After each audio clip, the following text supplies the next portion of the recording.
What's up mga pre? Bago nga tayo magsimula sa video natin, kung bago ka pa lang dito sa mga videos natin, baka pwedeng pa-like and follow na rin ang page at profile natin. Salamat! Dito nga sa video nga natin ngayon mga pre, sumali nga tayo ng rank team and 5 man to mga pre, and kulang sila ng slot ng jungle kaya sumali tayo. So nag-wukong jungle tayo dito mga pre. At pagpasensyahan nyo na nga mga pre, medyo maingay lang yung background since naka-open mic yung iba dito mga pre. Nag-start na nga yung game mga pre, and balak nga natin unahin yung red buff natin. Pero mag-wards muna tayo dun sa mismong blue buff natin para in case na may magdalaw or mag-invade is makikita natin to agad. After ko nga mag-red buff dito mga pre, dinalawan ko na nga agad yung dragon lane, and muntik pa nga natin di mapatay yung Soraka. Buti lang na first killan natin agad.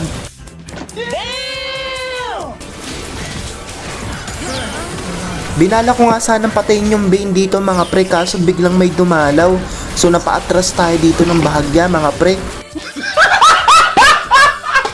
Galing din talaga ng support namin dito mga pre, alam niya talaga kung kailan siya papatong ng skill.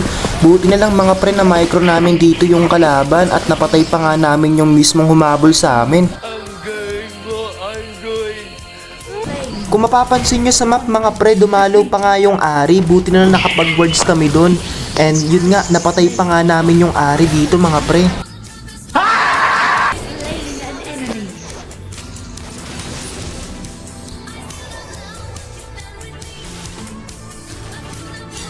Kung mapapansin nyo nga sa map mga pre, is pa-respawn na nga yung mismong DR. So ang plano natin mga pre is patayin natin yung support at para makaiwas contest na yung mismong kalaban. So yun nga mga pre, napatay nga natin yung support. Unfortunately nakuha nga lang nila yung mismong Herald. Every mistake is a lesson. Retreat! Enemy turret destroyed.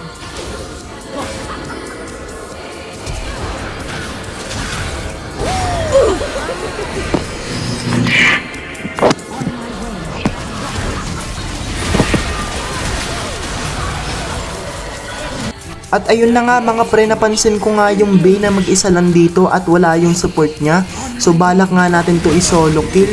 Kaso medyo malikot din talaga tong Vayne, pero napatay pa rin natin to.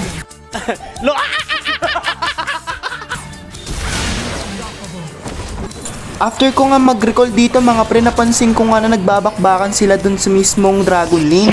So agad-agad nga akong pumunta at napansin ko na palumpalo din talaga yung Irelia dito mga pre. Kala mo walang bukas yung mismong Irelia. Tinan nyo naman pre, yung galaw talaga ng Irelia, first kill ng first kill, kaso napatay lang talaga siya ng Vayne. Paano masabi? Wala ko nga sanang i-push yung mismong Baron lane, kaso nga lang mga pre, napansin ko na nagbabakbakan na naman yung mga kakampi ko dito at yung kalaban. At sinuportahan nga natin to agad mga pre, at balak na nga natin unahin agad yung mismong Soraka nila para hindi na nga makapag-heal. Pero napansin ko talaga na palumpalo yung mismong Irelia. Tignan nyo naman, naka-quadra kill pa nga. At ayun nga mga pre, napansin ko nga yung Vayne na mag-isa lang dito sa mismong dragon lane. Possible na ito nagpapagold to or naghahabol sa item. Buti na lang hindi tayo na micro ng Vayne at na first killan nga natin. Ang sakit pala ng first kill ni Wukong mga pre, lalo na pag nakabuild na talaga. Gago!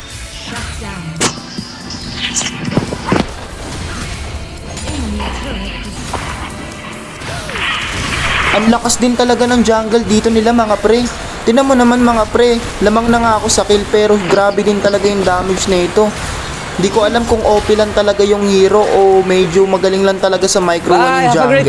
Pero buti na lang natakasan natin to agad mga pre, and saktong-sakto nga yung heal ng mismong support namin.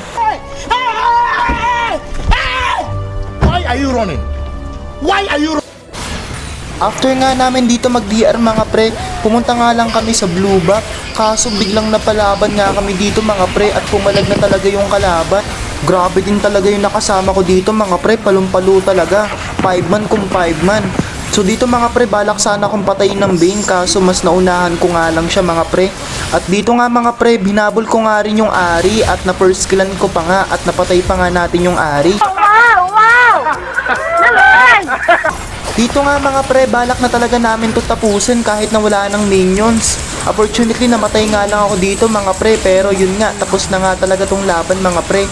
Hindi na nga namin talaga pinahabol yung kalaban.